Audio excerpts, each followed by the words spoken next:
Good morning दोस्तों। मैं राजन कुमार अपने यूट्यूब चैनल पे आप सभी का हार्दिक अभिनंदन करता हूँ। इस कार्यक्रम में बात छोटी लेकिन महत्वपूर्ण में आपका स्वागत है। आइए हम आज की टॉपिक पे डिस्कशन करते हैं। तो हम लोग का आज का टॉपिक है पाषाण काल। पाषाण काल मतलब पत्थरों का युग। ऐसा युग जिसमें मानव पत्थर की चीज़ों का इस्तेमाल करके अपना जीवन कैसे यापन करते थे, उसके बारे में जानने की कोशिश करेंगे कि आखिर जीवन पत्थरों से जीवन यापन करके कैसे निर्वाह जाता है, उसके बारे में हम समझने का प्रयास करेंगे। तो सबसे पहला नाम इसमें आता है रॉबर्ट ब्रूस फ्रूट का। ये ऐसे वैज्ञानिक हैं जिन्होंने ऐसे पुरातात्विक वैज्ञानिक हैं जिन्होंने इसके बारे में अध्ययन की और हम लोगों के बीच पहुंचाने का काम किया। तो रॉबर्ट ब्रूस फ्रूट को प्रागैतिहासिक पुरातत्व के जनक के रूप में जाना जाता है। इन्होंने अपनी स्टार्टिंग मद्रास शहर से की। वहां पर अतीरपक्कम एक स्थान है, वहां से इनको कुछ पुरातात्विक अवशेष मिले हैं। उस अवशेष के आधार पर इन्होंने पुरातत्व में अध्ययन में रुचि ली और इस पाषाण युग की शुरुआत की। तो हम समझते हैं कि आखिर पाषाण काल किस किस चरणों में बटा हुआ है और किस किस समय और युग का ये समय है। तो पाषाण काल की बात करें तो सबसे पहले आता है पुरा पाषाण काल, फिर दूसरा आता है मध्य पाषाण काल, फिर तीसरा आता है नव पाषाण काल। अब इसका समय काल देखते हैं तो आता है 5 लाख BC यानी बिफोर क्राइस्ट, मतलब कि ईसा मसीह के जन्म के पहले का जो समय है उसे BC में हम लोग देखते हैं। तो 5 लाख BC से 10,000 BC के समय काल को पूरा पाषाण काल कहते हैं। फिर दूसरी तरफ बढ़ते हैं मध्य पाषाण काल, 10,000 BC से लेकर 4,000 BC के समय काल को मध्य पाषाण काल कहते हैं। अब आगे बढ़ते हैं नव पाषाण काल। ये 7,000 BC से लेकर 10,000 BC के समय को नव पाषाण काल का समय कहा जाता है। अब हम इसको एक एक करके समझेंगे कि उस दौर में आखिर जीवन यापन किस आधार पे होता था। तो सबसे पहला पॉइंट देखते हैं पूरा पाषाण काल। इसका समय काल लगभग 5 लाख BC से लेकर 10,000 BC तक है।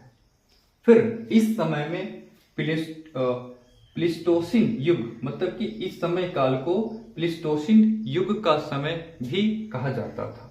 फिर अगला आते हैं कि इस समय का जीवन कैसा था। तो पूर्णतः यायावर जीवन, यानी पूर्णतः यायावर का मतलब होता है कि एक जगह से दूसरे जगह, दूसरे जगह से तीसरे जगह, मतलब कि कोई व्यक्ति अपने स्थान पे एक जगह नहीं रहा करता था। कोई समूह एक ही जगह पर अपना निवास स्थान नहीं बना पाता था, क्योंकि एक जगह की चीजें जैसे खत्म हो जाती फिर वो दूसरे जगह पर चलना शुरू कर देता था। तो इस तरह के जीवन को हम लोग यायावर जीवन कहते हैं। उस समय का जीवन था शिकार और संग्रह आधारित, मतलब कि उस समय के जो लोग थे वो क्या करते थे, शिकार करते थे, फिर उसका संग्रह करते थे। किसी भी जानवर का शिकार करके उसका मांस की संग्रह करते थे, फिर उसको खाते थे। तो उस तरीके के जीवन और उस तरीके के जीवन यापन के दौर को हम लोग पूरा पाषाण काल में देखते हैं। ठीक, अब इसमें आता है कुछ उपकरण, मतलब कि पाषाण के कुछ उपकरण भी होते होंगे जिससे वो लोग शिकार करते होंगे। राइट, मतलब कि वो किस किस उपकरण का उपयोग करके और शिकार करते थे, क्योंकि शिकार करना तो इतना आसान तो है नहीं कि आप किसी जानवर का इजीली हाथों से शिकार कर सकते हैं। तो उसके लिए उन लोगों ने कुछ उपकरण भी बढ़ते थे और बनाए थे। तो पहले क्या था, चोपर, मतलब कि चोपर ये क्या होता है, काटने वाला एक तरफा धार। मतलब कि अगर हम बात करें चॉपर में, तो काटने के लिए पत्थर का जो बनता था एक तरफा धार होता था, एक तरीके से एक साइड से सिर्फ काटा जाता था। फिर दूसरी बात करते हैं चॉपिंग, दो तरफा उपकरण, यानी कि ऐसा उपकरण जिससे दोनों तरफ से काटा जाए, तो उस उपकरण को चॉपिंग बोलते थे। फिर आता है हस्त कुठार, जिसे आज हम लोग कुल्हाड़ी के नाम से जानते हैं। फिर विदरनी, मतलब कि कोई भी मांस को चीरना होता था, ठीक है, या फिर फाड़ना होता था, तो उसमें जो इस्तेमाल किया जाता था वो होता था विदरनी। फिर अगला है खुरचनी, यानी कि कोई भी चीज को खुरचना है या उसको अलग अलग टुकड़ों में काटना, अलग अलग टुकड़ों हिस्सों में बांटना है, तो वो काम कौन करता था? खुरचनी वाला, जो खुरचनी होती थी। तो ये थे कुछ पाषाण काल के उपकरण। अब आगे की तरफ बढ़ते, हमारा सेकंड पॉइंट है मध्य पाषाण काल। इसकी समय काल की बात करें तो ये 10,000 बीसी से लेकर 4,000 बीसी का है। इस समय क्या होता था? इस समय को हम लोग होलोसिन युग के नाम से भी जानते हैं। इसमें क्या होता था कि होमोसेपियंस मानव, यानी तार्किक सोच, मध्य पाषाण काल में लोग थोड़े से तार्किक होने लगे, थोड़े से चीजों को सोचने लगे, समझने लगे, सोचने समझने की शक्ति आ गई। तो उस तरीके के लोग मध्य पाषाण काल में मिलने लगे। और फिर आगे बढ़ते हैं तो क्या, सर्वप्रथम पशुपालन की शुरुआत, सर्वप्रथम अगर पशुपालन की बात करते हैं, शुरुआत की बात करते हैं, तो वो मध्य पाषाण काल में ही हुआ था। और सबसे पहले पशु को पाले जाने वाला पशु होता है वो कुत्ता है, ठीक। और फिर उसके बाद धीरे धीरे आगे बढ़ा। फिर इस क्रम में सूक्ष्म पाषाण उपकरणों का उपयोग होने लगा। 1 सेंटीमीटर से 5 सेंटीमीटर या 4 सेंटीमीटर के आसपास में पत्थर के उपकरण का उपयोग करने लगे। और उस उपकरण का उपयोग करके कहीं शिकार करते थे, या फिर कहीं पशुपालन करते थे, या फिर कहीं ठहराव जीवन यापन करते थे। तो वो पत्थर का ही छोटे छोटे उपकरण से ही वो अपने जीवन को आगे की तरफ बढ़ाए। फिर तीसरा पॉइंट जो है हमारा आता है नवपाषाण काल। इस समय की बात करें तो इसका समय है 7,000 बीसी से लेकर 1,000 बीसी, मतलब कि 7,000 से लेकर 1,000 के समय को हम लोग नवपाषाण काल में नापते हैं। फिर ये क्या होता है? नवपाषाण क्रांति, मतलब कि इसमें पाषाण की क्रांति होती है, मतलब पत्थरों की क्रांति। इसमें नए नए उपकरण बहुत सारे मिलते हैं नवपाषाणिक क्रांति के समय। तो क्या क्या होता है इसमें? तो सबसे पहले होती है कृषि की शुरुआत। नवपाषाण काल में क्या हो गया कि लोग कृषि की शुरुआत हो गए। अब क्या हो गया, थोड़े बहुत समूह बन गए, यानी कि उनका जीवन था वो अब ठहराव बन गया, यानी कि अब ज्यादातर लोग घूमने की बजाय एक जगह रहकर कृषि करना स्टार्ट कर दिया।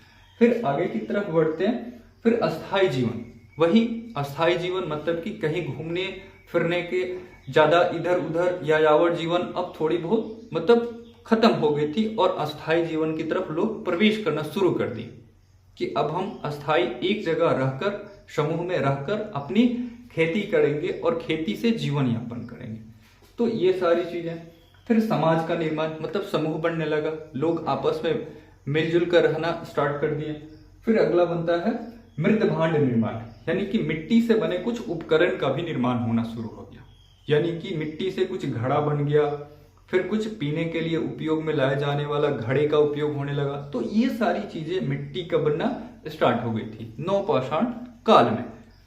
फिर अगला आता है पहिए का आविष्कार। धीरे धीरे लोगों ने पत्थर के उपकरण से पहिए का आविष्कार करना शुरू कर दिया, और पहिए के उपकरण से बैलगाड़ी बन गई। और बैलगाड़ी से क्या हो गया कि जैसे लोग कृषि करते थे, अधिशेष उत्पादन होता था तो उसको बाहर या मार्केट में ले जाकर बिक्री भी करते थे। और फिर बैलगाड़ी का उपयोग बहुत ज्यादा हद तक उस समय किया जाता था अपने काम के लिए। फिर उसके बाद आता है चमकदार प्रस्तर उपकरणों का उपयोग। चमकदार, पॉलिशदार पत्थर, प्रस्तर मतलब होता है पत्थर के उपकरण, मतलब कि थोड़े चमकदार बनाए जाने लगे उपकरण, कि किस तरीके से थोड़ी सी पॉलिश कर उसको नया मैन्युफैक्चरिंग किया जाए। तो ये सारी थी पाषाण काल की कुछ हद तक जानकारियां। तो आप समझ पा रहे होंगे कि पूरा पाषाण काल में पूरे तरीके से यायावर, मध्य पाषाण काल में थोड़े से पशुपालन, और फिर लोग समझदार होना शुरू कर दिए। फिर उसके बाद आता है नवपाषाण काल, जो कि लोग पूरे तरीके से समझदार होने लगे और पशुपालन एक ही जगह रहकर स्टार्ट कर दिए। तो उम्मीद करता हूं कि ये आपको वीडियो अच्छी लगी होगी। फिर मिलते हैं एक नेक्स्ट वीडियो में। आज के लिए धन्यवाद।